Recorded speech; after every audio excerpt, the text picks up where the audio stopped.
अस्सलाम वालेकुम क्लास, कैसे हैं आप लोग? ठीक है। अच्छा जी, पिछले लेक्चर में हम लोगों ने ग़ज़वा बदर पर बात की। मैंने आप लोगों को ग़ज़वा बदर का हाल अहवाल बताया कि किस तरह से उसके असबाब बने और किस तरह से मुसलमानों की तादाद कम थी, कुफ़ार मक्का की ज़्यादा थी। अल्लाह ताला की ताईद और नुसरत के साथ मुसलमानों को अल्लाह ताला ने फतह दी।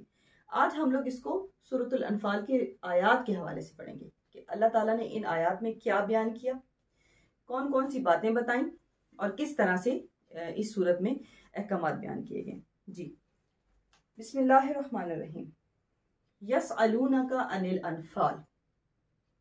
मैं आपको लफ्जी तर्जमे के साथ बामुहावरा तर्जमा और साथ साथ में इसकी तशरीह करती जाऊंगी। ठीक है।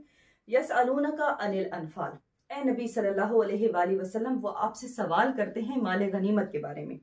कुलिल अनफाल, कह दीजिए कि माल गनीमत लिल्लाहि व रसूल, अल्लाह और उसके रसूल का है। जी, क्या बता दिया? माल गनीमत का हुक्म बता दिया पहली ही लाइन में। अब क्या था ग़ज़वा बदर के हाल में? पीछे मैंने आपको बताया कि क्योंकि मुसलमानों की तादाद भी कम थी, पहला ग़ज़वा था, बहुत सारी चीज़ें थी जो नई थी मुसलमानों के लिए। और जो जो नए चीज़ें आ रही थी तो ज़ाहिर नए अहकामात भी ज़रूरी थे, उनको समझना भी ज़रूरी था। अब उसमें कुछ लोग हज़ूर सल्लल्लाहु अलैहि वसल्लम की हिफाजत के लिए थे, कुछ लोग आगे बढ़ के जो है वो लड़ रहे थे, कुछ लोग जो बूढ़े थे वो थोड़ा पीछे थे, जवान आदमी आगे थे, अंसार थे, मुहाजिरीन थे। अब जब ग़ज़वा ख़त्म हो गया तो सहाबा कराम में ये इख्तलाफ पैदा हो गया कि हर एक ग्रोह ये कह रहा था कि माले गनीमत पर ज्यादा हक मेरा है। अब ये बात तो अच्छी नहीं थी, हजूर सल्लल्लाहु अलैहि वसल्लम को तो ये बात पसंद नहीं आई, अल्लाह ताला को भी पसंद नहीं आई। अल्लाह और उसका रसूल तो कहता है कि माल और दौलत की बात तो करनी ही नहीं है। क्यों? क्योंकि माल और दौलत तो दुनियावी चीजें हैं और हम तो मुसलमान हैं। मुसलमान होने के नाते हमें तो दुनियावी चीज को नहीं देखना, दुनियावी चीज की तो परवाह ही नहीं करनी हम लोगों को। ठीक है। तो अल्लाह ताला ने वाज़े तौर पर यह कह दिया कि ए नबी सल्लल्लाहु अलैहि वसल्लम, आपसे ये सवाल करते हैं माले गनीमत के बारे में, आप उनसे कह दीजिए कि माले गनीमत अल्लाह और उसके रसूल का है। ठीक है। फिर अगली ही आयात में फौरन मोमिनीन की सिफात बयान हो रही है। मोमिनीन की सिफात पर बात हो रही है। ठीक है। सबसे पहले क्या अल्लाह कह रहे हैं? फत्तकुल्लाह, अल्लाह से डरो। ठीक है।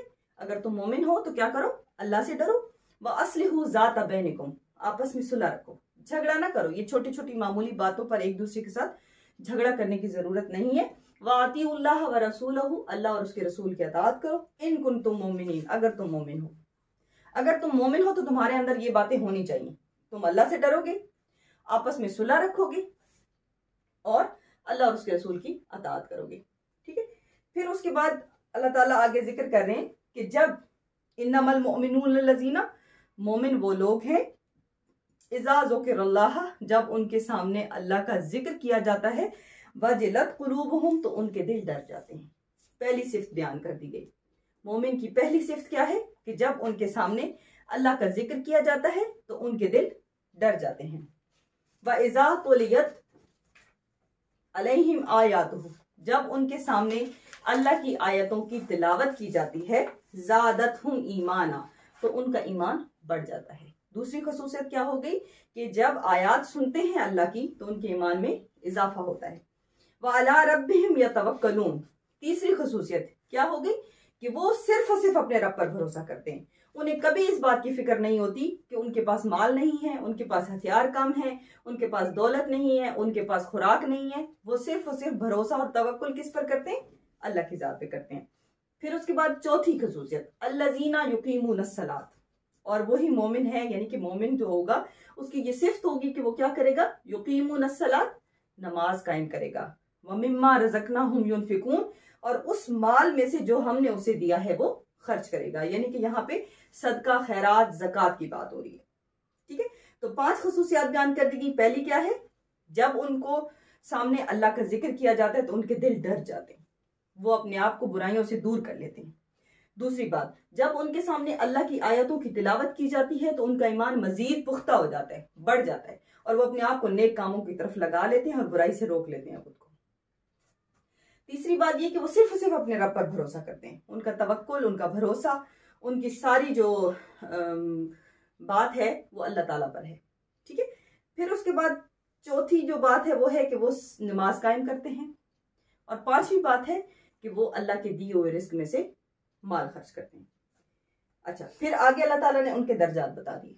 अब जो मोमिन है उसमें ये खसूसियात हैं, उन खसूसियात के हामिल जो मोमिन होंगे उनके लिए अल्लाह ताला ने कौन सा दर्जा रखा है, उनके लिए आखिरकार एक इंसान जब ये सिफात अपना लेगा, मोमिन बन जाएगा, तो जाहिर है अल्लाह ताला बेइंसाफ तो नहीं है, अल्लाह ताला भी आगे से रिवार्ड में कुछ ना कुछ देगा। तो क्या कर रहे हैं अल्लाह ताला, क्या कह रहे हैं, उलाइका हुमुल मोमिनूना हक्कन, यही सच्चे मोमिन है जिनमें यह खसूसियात हैं, जो अल्लाह से भी डरते हैं, आपस में सुलह भी रखते हैं, अल्लाह और उसके रसूल के इताअत भी करते हैं, ये 5 खसूसियात भी रखते हैं। तो फिर उसके बाद अल्लाह क्या कह रहे हैं, यही सच्चे मोमिन है, लहुम दरजातिन इंद रब्बिहिम, अल्लाह के पास उनके लिए दर्जे हैं, व मगफिरतुन, मगफिरत है, बख्शिश है, व रिज़्कुन करीम, और उनके लिए इज्जत वाली रोजी है। कौन से दर्जे हैं, मगफिरत है और इज्जत वाली रोजी है। ठीक, अच्छा, अब आगे अल्लाह की मसलहत की बात हो रही है। इसकी हेडिंग को समझें कि अल्लाह की मसलहत का क्या मतलब है। कमा अखरजका रब्बुका मिन बैतिका बिलहक, जैसे अल्लाह ताला ने तुझे तेरे घर से हक के साथ निकाला। व इन्ना फरीकन मिनल मोमिनीन लकारिहून, उनमें से बहुत सारे मोमिन ऐसे थे, एक ग्रोह ऐसा था जो इस बात को पसंद नहीं कर रहा था। मैंने अभी आपको पिछले लेक्चर में ये बात बताई कि 2 ग्रोहों की बात हो रही है। एक अबू सुफियान का ग्रोह जो कि माल और दौलत तिजारती सामान के साथ था, और दूसरा ग्रोह कौन सा था, अबू जहल का ग्रोह जो कि सामान जंग के साथ जंग करने के लिए आ रहा था। अब अल्लाह ने तो ये फैसला दे दिया, नबी ने भी ये फैसला दे दिया कि हमें अबू जहल के गिरोह की तरफ जाना है। तो अल्लाह ताला यहाँ कह रहे हैं कि मोमिनीन में से एक जमात ऐसी थी जो इस बात पर नाखुश थी, लकारिहून, नाखुश थी, उसे नागवार गुजरी ये बात, युजादिलूना का फिल हक की, और वो आपसे इस बात में झगड़ा कर रहे हैं, हालांकि ये आपने हक की बात की, आपने अल्लाह की बात की। अल्लाह ने जब कह दिया कि हक को हक और बातिल को बातिल वो करना चाहता है, बताना चाहता है कि मुसलमान अगर अल्लाह ताला के दीन के लिए हैं तो अल्लाह ताला हक कर देगा, अल्लाह ताला बता देगा कि मुसलमान सच्चे हैं। तो फिर वो क्या कर रहे हैं, हक की बात में तुम्हारे साथ झगड़ा कर रहे हैं। बादमा तबय्यना, हालांकि ये बात तो जाहिर हो चुकी है, अल्लाह ताला ने जब कह दी तो इसका मतलब ये है कि बस खत्म, कोई बहस की जरूरत नहीं है। कान्नमा युसाकून इलल मौत व हुम युनज़रून, हालांकि उन्हें इस बात का पता है कि अल्लाह पाक की मसलिहत, अल्लाह पाक की मदद उनके साथ होगी, लेकिन उसके बावजूद उनके दिल इतने डरे हुए हैं कि वो ऐसे घसीटते हुए जा रहे हैं अपने आप को जैसे मौत की तरफ धकेले जा रहे हैं। उनके दिलों में इतना डर और इतना खौफ है कि उनको ये महसूस हो रहा है कि जैसे वो मौत की तरफ धकेले जा रहे हैं। आपको बताया ना, पहला गजवा था, अब पहले गजवे में बहुत सारी चीजें ऐसी थी जो नई थी मुसलमानों के लिए।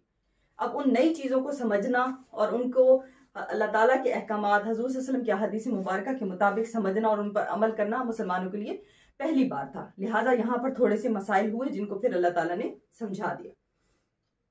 वइज़ याइदुकुम, जबकि अल्लाह ने वादा कर रखा था तुमसे, इहदत ताइफीन ताइफतैनी, कि अल्लाह ताला तुम्हें एक ग्रोह पर जरूर फतह याब करेगा, अन्नहा लकुम, जो कि तुम्हारे लिए होगा। यानी कि अल्लाह यहाँ कह रहे हैं कि हालांकि अल्लाह ने तुमसे वादा किया था कि एक ग्रोह का वो तुम्हारे लिए कर देगा, यानी कि तुम्हारे जेर कर देगा।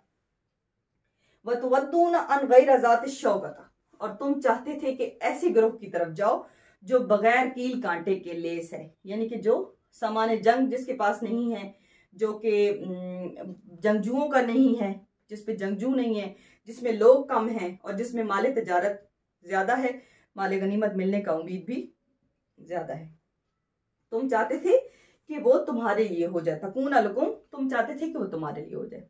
जबकि अल्लाह क्या कह रहे, अल्लाह चाहता था, वो युरीदुल्लाहु, अल्लाह चाहता था, अयुहिक्कल हक्का बिकलिमातिही व यक्ता दाबिरल काफिरीन, अल्लाह चाहता था वो हक को साबित कर दे और जो काफिर हैं उनकी जड़ों को काट दे।